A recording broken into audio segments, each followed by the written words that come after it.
अखिलेश यादव के विपक्षी एकता वाले बयान पर अब भाजपा का पलटवार आ चुका है।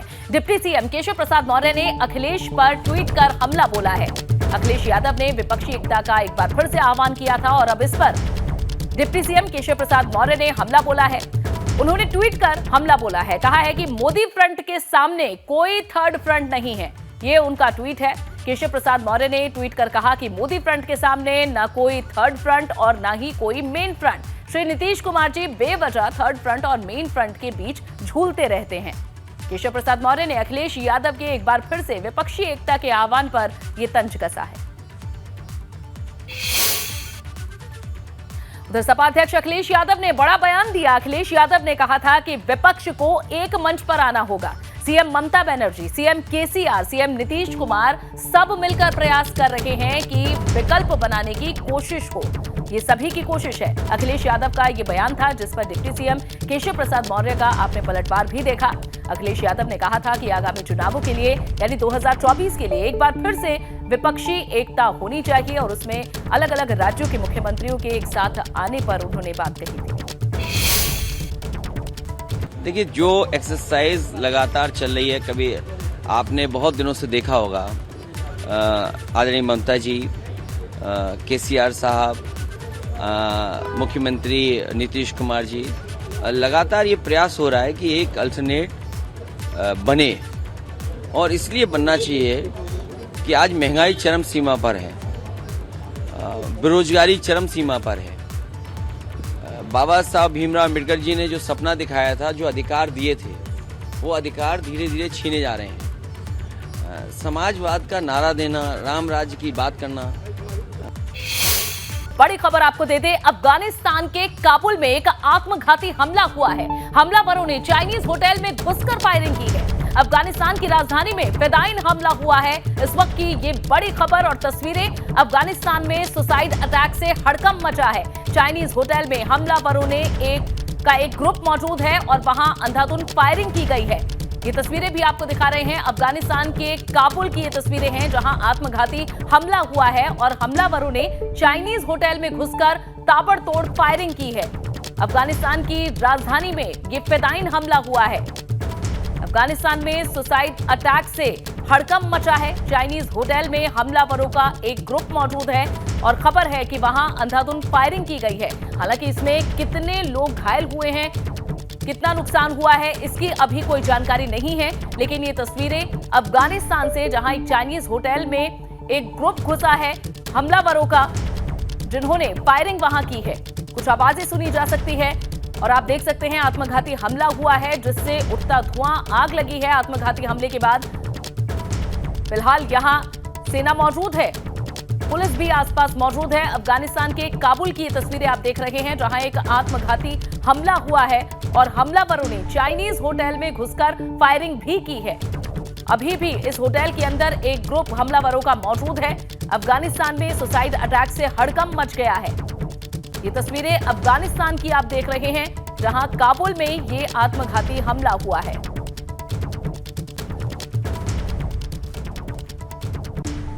बड़ी खबर आपको दे दें, कल मथुरा दौरे पर जाएंगे सीएम योगी आदित्यनाथ। कल सुबह तकरीबन 12 बजे मथुरा पहुंच जाएंगे सीएम योगी आदित्यनाथ। उनकी पहुंचने का समय 11:55 बताया जा रहा है। मथुरा को बड़ी सौगात देंगे इस दौरान सीएम योगी। प्रबुद्ध वर्ग को भी वे संबोधित करेंगे। सीएम योगी के कार्यक्रम को लेकर तैयारियां जारी हैं, जहां मुख्यमंत्री योगी आदित्यनाथ विभिन्न विकास परियोजनाओं का लोकार्पण और शिलान्यास भी करेंगे। कल मथुरा को बड़ी सौगातें मिलने जा रही है। सीएम योगी आदित्यनाथ का कल मथुरा दौरा है।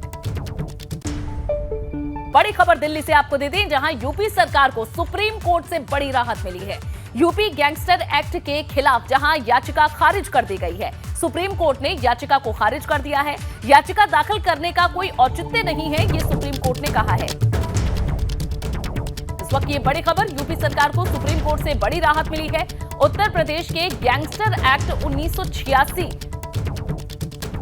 को ये चैलेंज किया गया था।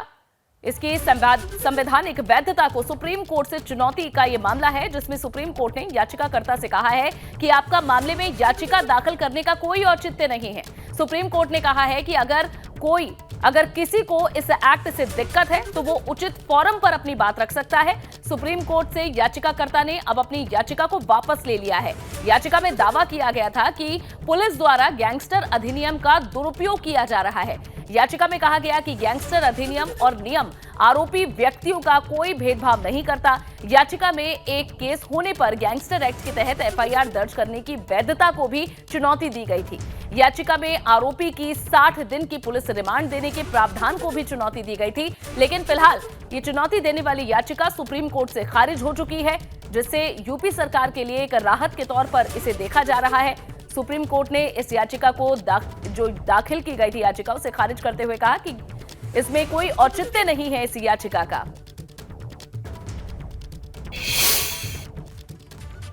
और अब एक खबर गाजियाबाद से आपको दे दें, जहां फैक्ट्री की छत से एक युवक ने छलांग लगा दी। फैक्ट्री की तीसरी मंजिल पर युवक गया और वहां से छलांग लगा दी। फिलहाल युवक की हालत गंभीर बताई जा रही है, अस्पताल में भर्ती है। ये तस्वीरें आप देखिए, तीसरी मंजिल पर खड़ा ये युवक अचानक से छत से नीचे छलांग लगा देता है। आसपास लोग मौजूद है, जैसे ही छलांग लगाता है लोग चीखने चिल्लाने लगते हैं। हालांकि युवक की पहचान अभी नहीं हो पाई है, इसकी जांच पुलिस कर रही है। लोनी के ट्रॉनिका सिटी औद्योगिक क्षेत्र का यह मामला है, जहां फैक्ट्री की तीसरी मंजिल पर खड़े एक युवक ने ऊपर से छलांग लगा दी और इसकी हालत अभी गंभीर बताई जा रही है। आप सुन सकते हैं किस तरह ये व्यक्ति जब ऊपर से नीचे कूदता है तो आसपास के लोग चिल्लाते हैं।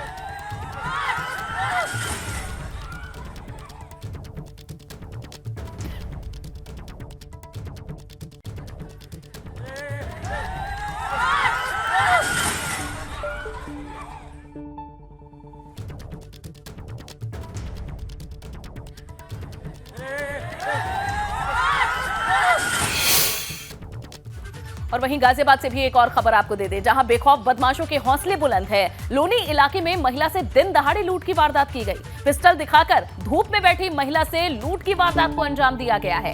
सीसीटीवी में कैद महिला से लूट की वारदात, जहां असले के दम पर लूट के बाद बदमाश मौके से फरार हो गए। ये तस्वीरें आप देखिए, महिला धूप में बैठी थी। ये थाना लोनी के अंकुर विहार चौकी क्षेत्र के गोकुल धाम सोसाइटी के बाहर की तस्वीरें हैं, जहां महिला धूप में बैठी थी और तभी अचानक से हथियारबंद बदमाश आकर यहां महिला से लूट की वारदात को अंजाम देते हैं और वहां से आसानी से फरार हो जाते हैं।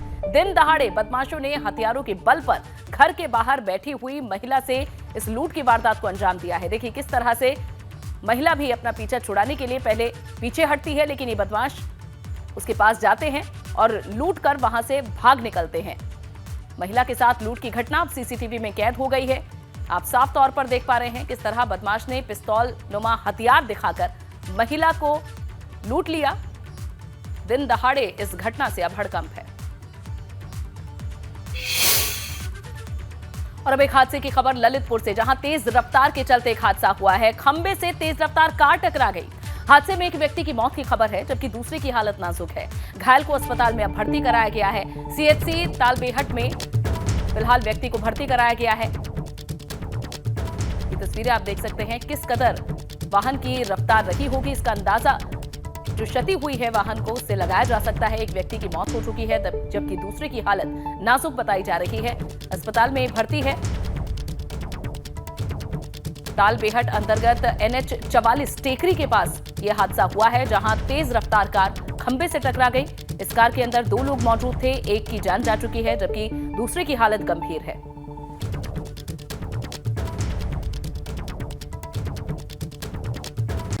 एक और बड़ी खबर मिल रही है, शिवपाल यादव को राष्ट्रीय राजनीति में ला सकती है समाजवादी पार्टी। ये बड़ी जानकारी, शिवपाल को लोकसभा चुनाव लड़ाने की समाजवादी पार्टी की तैयारी है। सूत्रों के हवाले से बड़ी खबर है, 2024 में सपा शिवपाल यादव को लड़वा सकती है चुनाव।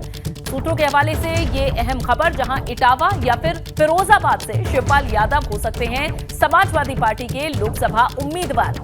सूत्रों के हवाले से ये बड़ी खबर इस वक्त की, जहां समाजवादी पार्टी में शिवपाल यादव को बड़ा ओहदा दिया जा सकता है। उन्हें पार्टी में राष्ट्रीय महासचिव भी बनाया जा सकता है। कि खाली होने वाली सीट पर उनके बेटे आदित्य यादव को विधानसभा का चुनाव लड़ाया जा सकता है। वहीं मैनपुरी से सीट जीतने के बाद आज डिंपल यादव ने लोकसभा में सांसद पद की शपथ ली। शपथ लेने के लिए आज वे दिल्ली पहुंचे थे। उनके साथ अखिलेश यादव भी मौजूद रहे। डिंपल यादव ने सोनिया गांधी के पांव छूकर आशीर्वाद लिया। बता दें कि 8 दिसंबर को मैनपुरी उपचुनाव में परिणाम आए और डिंपल यादव को बड़ी जीत मिली। डिंपल यादव ने भाजपा के रघुराज शाक्य को 2,88,000 से ज्यादा से वोटों से हराया और उसके बाद वे अब लोकसभा की सदस्य बन चुकी हैं। आज उन्होंने शपथ ली है।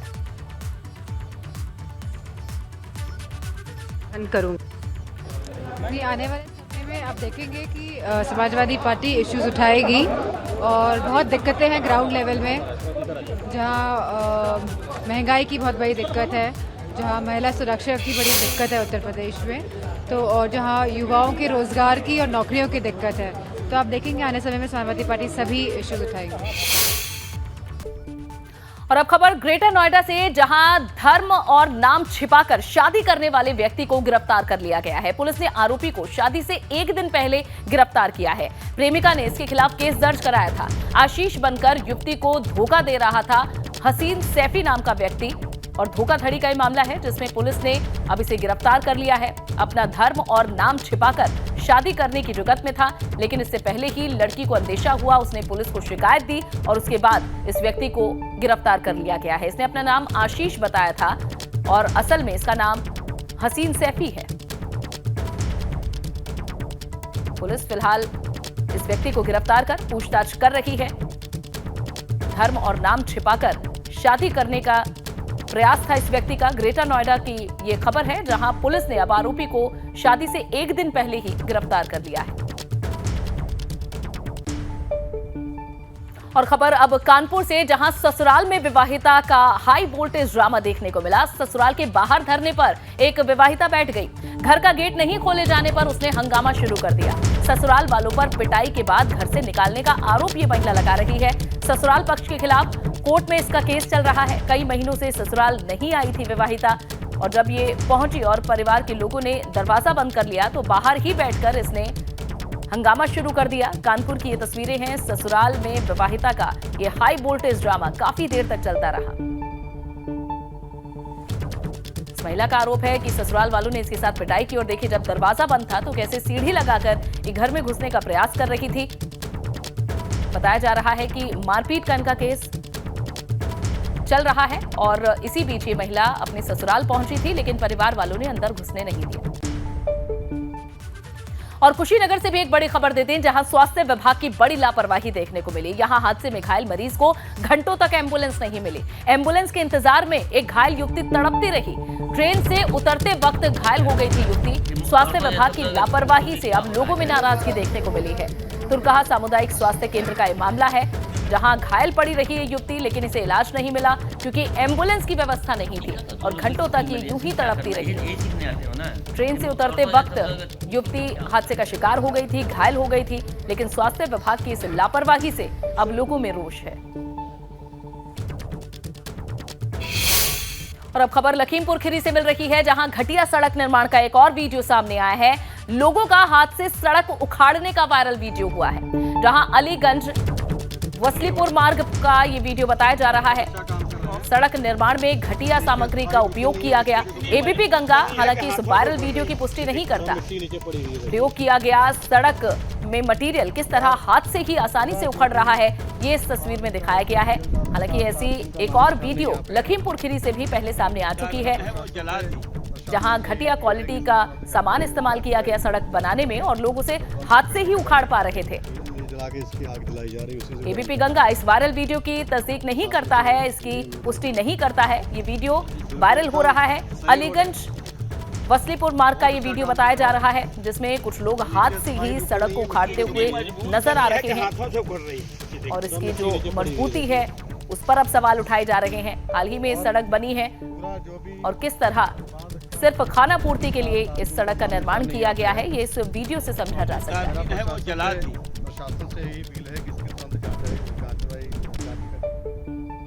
बढ़ेंगे आगे। हमीरपुर में बेखौफ चोरों का आतंक देखने को मिला। यहां मोबाइल की दुकान पर चोरी की वारदात को अंजाम दिया गया। चोर के पकड़े जाने पर दुकान मालिक ने उसकी पिटाई कर दी। सीसीटीवी में मोबाइल चोरी करते हुए चोर दिखा है। सुमेरपुर थाना इलाके का यह मामला है, जहां दुकान मालिक ने मोबाइल चोर पर जमकर थप्पड़ बरसाए हैं। मोबाइल की दुकान में ओरिजिनल मोबाइल के बॉक्स में डमी मोबाइल रखकर मोबाइल चोरी कर रहा था। चोरी का शक होने पर मोबाइल की दुकान के मालिक ने चोर की तलाशी ली और तलाशी के दौरान और यहां एंजल मोबाइल चोर के पास से ये कुछ मोबाइल फोन बरामद हुए तो मालिक ने उसकी पिटाई शुरू कर दी। मामला थाना सुमेरपुर कस्बे का है। ये सीसीटीवी फुटेज है इस पूरी घटना का। ये एक्सक्लूसिव तस्वीरें जहां सीसीटीवी में इस मोबाइल चोरी की तस्वीरें कैद हो चुकी हैं। सीसीटीवी में मोबाइल चोरी करता ये शख्स देखा गया।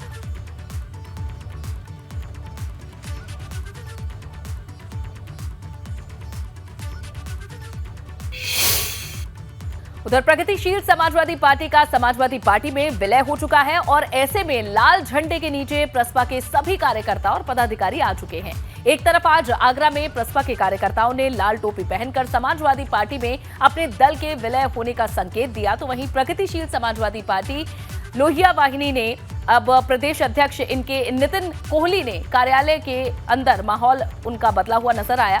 साथ ही एक तरफ सभी के सिर पर लाल टोपी रही तो अब कार्यालय में अखिलेश यादव से लेकर मुलायम सिंह यादव की फोटोज भी लगा दी गई।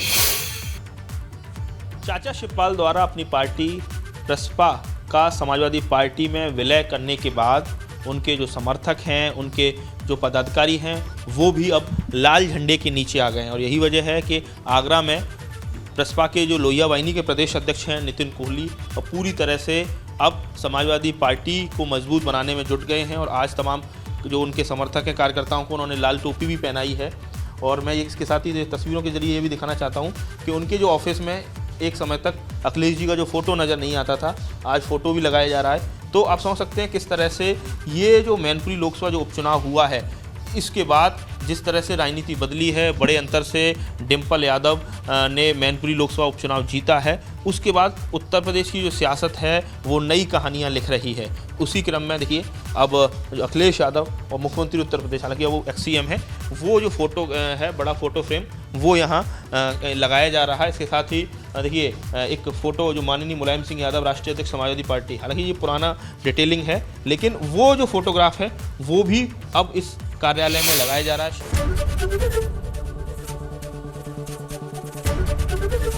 एबीपी गंगा, खबर आपकी, जुबान आपकी।